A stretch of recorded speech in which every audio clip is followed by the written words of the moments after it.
Good morning to all. Welcome to வெற்றி IAS academy. இன்றைக்கி நம்ம அகாடமி சேனலில் எதை பற்றி பார்க்க போகிறோன்னா, எழுத்தர், உதவியாளர் மற்றும் அலுவலக பணியாளர் பணியிடங்களுக்கான வாய்ப்பை தான் பார்க்க போகிறோம். சரி, தமிழ்நாட்டில் மத்திய அரசு வேலையை தேடிக்கொண்டிருக்கக்கூடிய இளைஞர்களுக்கு தான் ஒரு நல்ல அறிவிப்பு அப்படின்னு சொல்லியிருக்காங்க. திருவாரூரில் அமைந்துள்ள தமிழ்நாடு மத்திய பல்கலைக்கழகத்தில், அதாவது சென்ட்ரல் யூனிவர்சிட்டி ஆஃப் தமிழ்நாடு, இதில் காலியாக உள்ள ஆசிரியர் அல்லாத பணியிடங்களை நிரப்புவதற்காக நான் டீச்சிங் போஸ்ட்டை நிரப்புவதற்கான காலி பணியிடங்களினுடைய எண்ணிக்கைகள் தான் கொடுத்துருக்காங்க. பல்கலைக்கழகத்தில் எழுத்தர், உதவியாளர் மற்றும் அலுவலக பணியாளர் போன்ற பணிகளுக்கு ஆட்கள் தேர்வு செய்யப்படுகிறார்கள். மத்திய அரசு சம்பளம் மற்றும் நிரந்தர பணி என்பதால் தகுதியானவர்கள் இந்த வாய்ப்பை என்ன செய்ய நழுவ விடாதீர்கள்னு சொல்லியிருக்காங்க. தமிழ்நாடு மத்திய பல்கலைக்கழகத்தில் மொத்தம் 13 காலி பணியிடங்கள் அறிவிக்கப்பட்டுள்ளது. இது personal assistant, senior technical assistant, semi professional assistant, upper division clerk, laboratory assistant, lower division clerk, Hindi தட்டச்சர் மற்றும் மல்டி டாஸ்கிங் ஸ்டாஃப் என பல்வேறு பதவிகள் உள்ளது. குறிப்பாக தொழில்நுட்பம் சாராத கிளார்க் மற்றும் எம்டிஎஸ் பதவிகளுக்கும் என்ன செஞ்சுருக்காங்க, போட்டிகள் அதிகமாக இருக்குன்னு சொல்லியிருக்காங்க.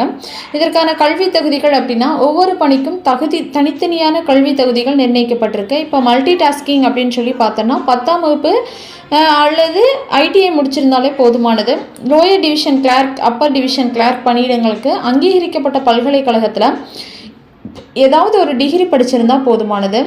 இப்போ எல்டிசி பணிக்கு ஆங்கிலத்தில் நிமிடத்திற்கு 35 வார்த்தைகள் அல்லது இந்தியில் 30 வார்த்தைகள் தட்டச்சு செய்யும் திறன் இருக்கணும். பர்சனல் அசிஸ்டன்ட் பணிக்கு டிகிரி மற்றும் சுருக்கெழுத்து தெரிஞ்சிருக்கணும், அது ஷார்ட் ஹேண்டும் முடிச்சிருக்கணும்னு சொல்கிறாங்க, ஸ்டெனோகிராஃபி. அதுக்கடுத்து அறிவியல் மற்றும் கணினி பிரிவு பணிகளுக்கு சம்மந்தப்பட்ட துறையில் பிஏ அல்லது எம்எஸ்சி என்ன செஞ்சுருக்கணும், படிச்சிருக்கணும்னு சொல்கிறாங்க.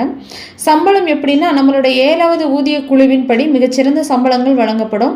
ஃபார் எக்ஸாம்பிள், இப்போ சீனியர் டெக்னிக்கல் அசிஸ்டன்ட் பணிகளுக்கு மாதம் 35,400 ரூபாயிலிருந்து 1,12,400 வரைக்கும். இதே எழுத்தர் பணியிடங்களுக்கு 25,500 ரூபாய் முதல் 81,100 வரைக்கும். இதே எம்டிஎஸ் பணிக்கு 18,000 ரூபாய் முதல் 56,900 வரைக்கும் என்ன செய்து வழங்கப்படுது. வயது வரம்புகள் அப்படின்னு பார்த்தோன்னா 32 வயது முதல் 35 வரை என்ன செஞ்சிருக்கு, நிர்ணயிக்கப்பட்டுள்ளது. அரசு விதிகளின்படி எஸ்டி மற்றும் ஓபிசி பிரிவினருக்கு வயது வரம்பில் தளர்வுகள் அப்படிங்கிறது என்ன கொடுத்துருக்காங்க, அதாவது எஸ்சி எஸ்டி இவங்களுக்கு, ஓபிசிக்கு. தேர்வு முறை மற்றும் விண்ணப்ப கட்டணம் அப்படின்னு சொல்லி பார்த்தீங்கன்னா, ரிட்டன் டெஸ்ட், அதாவது எழுத்து தேர்வு மற்றும் திறன் தேர்வு மூலம் தேர்வு செய்யப்படுவார்கள். தட்டச்சு மற்றும் கணினி அறிவு தேர்வுகள் அப்படிங்கிறது நடைபெறும். விண்ணப்ப கட்டணமாக பொது பிரிவினர் மற்றும் ஓபிசி பிரிவினர் 750 ரூபாய் செலுத்த வேண்டும். பெண்கள், எஸ்சி எஸ்டி மற்றும் மாற்றுத்திறனாளிகள் ஆகியோருக்கு விண்ணப்ப கட்டணம் அப்படிங்கிறது முற்றிலும் கிடையாது.